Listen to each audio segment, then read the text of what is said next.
আসসালামু আলাইকুম। এখন আমি আছি পাহাড়ের দেশ রাঙামাটি। আজকে এই ভিডিওতে আমি আপনাদের দেখানোর চেষ্টা করব রাঙামাটির প্রাকৃতিক সৌন্দর্যের নীলাভূমির দর্শনীয় যে স্পটগুলো রয়েছে সেগুলো। আমরা অফিস কলিগরা মিলে সেই রাঙামাটি পাহাড়ের দেশের অপালক সৌন্দর্য উপভোগ করতে চলে এসেছি রাঙামাটিতে। আমরা নরসিংদী থেকে হানিফ বাস এর মাধ্যমে রাঙ্গামাটির উদ্দেশ্যে রওনা দিয়েছি। বাসের মধ্যে আমরা সকলেই অফিস স্টাফরা মিলে অনেক আনন্দ উল্লাসের মধ্য দিয়ে পথ পাড়ি দিচ্ছি। আপনারা সাথে থাকুন এবং দেখতে থাকুন আমাদের আনন্দ উল্লাসের খণ্ডচিত্রগুলো।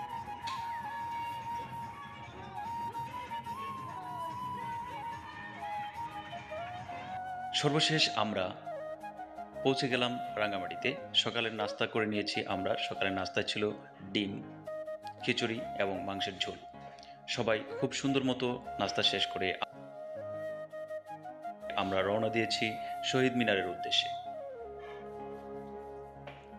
শহীদ মিনারে আমরা সবাই জড়ো হয়ে একটি গ্রুপ ফটো নিয়েছি। তারপর এখান থেকে আমরা রওনা হয়েছি ট্রলারের উদ্দেশ্যে, অর্থাৎ ট্রলার এর মাধ্যমে আমরা লেকে ঘুরে ঘুরে রাঙামাটির যে পাহাড়ের অপরূপ সৌন্দর্য দৃশ্যগুলো রয়েছে সেগুলো উপভোগ করব।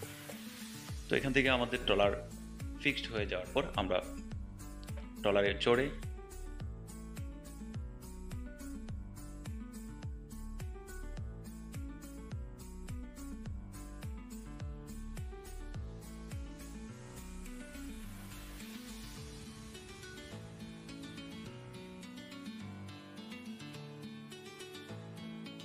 রাঙামাটি বাংলাদেশের অন্যতম বৃহত্তম একটি জেলা, যেখানে রয়েছে 11টি জনগোষ্ঠীর আলাদা আলাদা সংস্কৃতি, যা আপনাকে মুগ্ধ করবে।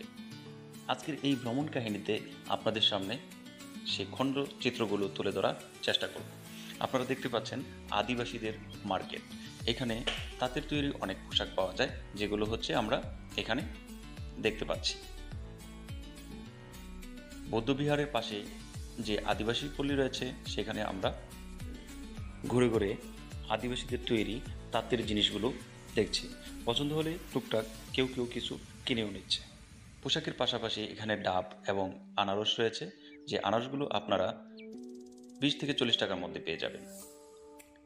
ডাবগুলো আপনারা 100 টাকার মধ্যে পেয়ে যাবেন।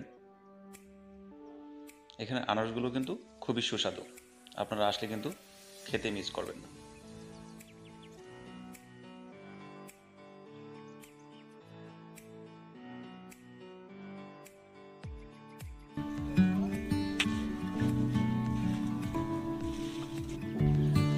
তারপর ট্রলারের উদ্দেশ্যে রওনা হই। তারপরে আমাদের উদ্দেশ্য হলো পাহাড়ি আদিবাসী গ্রাম।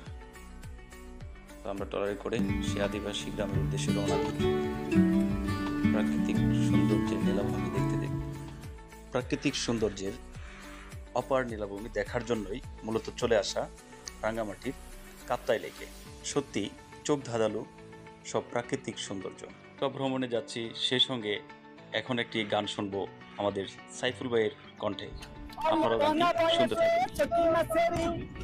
আমার মনটা কেন করলি চুরি, সত্যি কইরা বল না সেরি গো, কোন জেলায় বাড়ি? বাড়ি আমার ফুলতলা, তাদের নামটি আলা বুলা, মায়ের নামটি কাঞ্চন মালা গো, সেই জেলায় বাড়ি। অল্পনা বয়সের সত্যি না সেরি, আমার মনটা কেন করলি চুরি, সত্যি কইরা বল না সেরি গো, রাঙ্গামাটি বাড়ি। আমরা চলে এসেছি আদিবাসী পল্লীতে। সেই আদিবাসী পল্লীতে বেশিক্ষণ সময় আমরা স্টে করিনি। কিছু ছবি নেওয়ার পর এখান থেকে আমরা আবারও রওনা হয়েছি সুবলং ঝর্ণার উদ্দেশ্যে। আমরা এখান থেকে চলে যাব সুবলং ঝর্ণায়।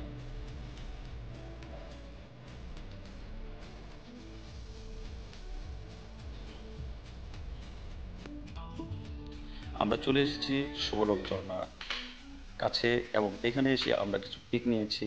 কিছুক্ষণ সময় স্টে করে এখান থেকে আমরা পরবর্তী গন্তব্যের জন্য আবারও প্রস্তুতি নিয়ে বেরিয়ে যাচ্ছি।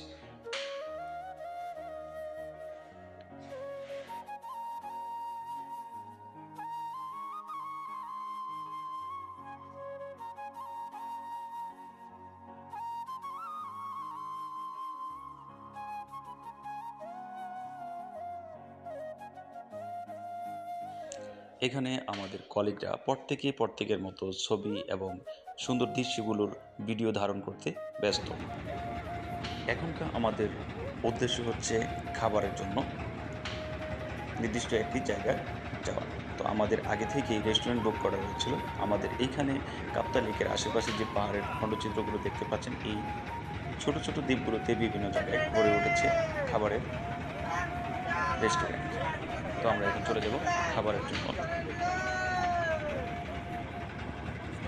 অবশেষে আমরা চলে এসেছি টমগড় রেস্টুরেন্টে। এখানে দুপুরের খাবারটা সেরে ফ্রেশ হয়ে আমরা পরবর্তী উদ্দেশ্যে রওনা হব।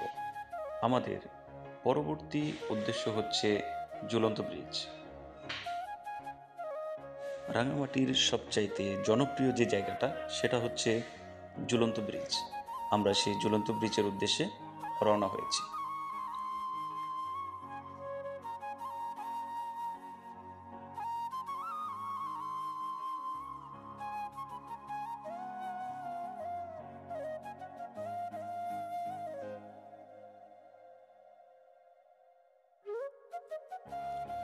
ঝুলন্ত ব্রিজের দৃশ্য দেখতে সত্যি অসাধারণ, একদম দৃষ্টিনন্দন।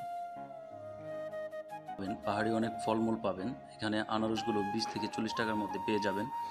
তারপরে ডাব রয়েছে, ডাবগুলো আপনি 100 টাকার মধ্যে পাবেন। তারপরে পেঁপে, এ ধরনের বিভিন্ন পাহাড়ি ফল আপনারা কিন্তু পেয়ে যাবেন।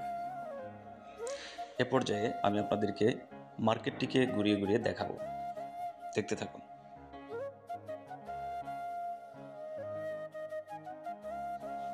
এ পর্যায়ে আমরা আবারও চলে যাচ্ছি ঝুলন্ত ব্রিজের ওপর দিয়ে।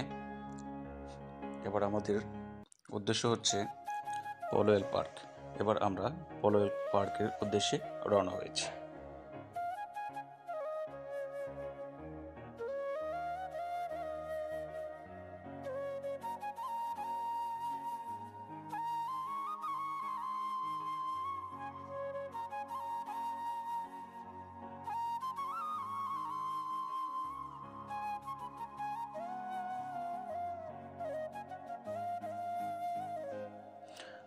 অবশেষে আমরা চলে এসেছি পলোয়েল পার্কে। এখানকার একটি আকর্ষণীয় বিষয় হচ্ছে লাভ পয়েন্ট। এই লাভ পয়েন্টের ইতিহাস রয়েছে, সেই ইতিহাসটি আপনারা ভিডিওতে দেখতে পাবেন, পড়ে নিতে পারেন।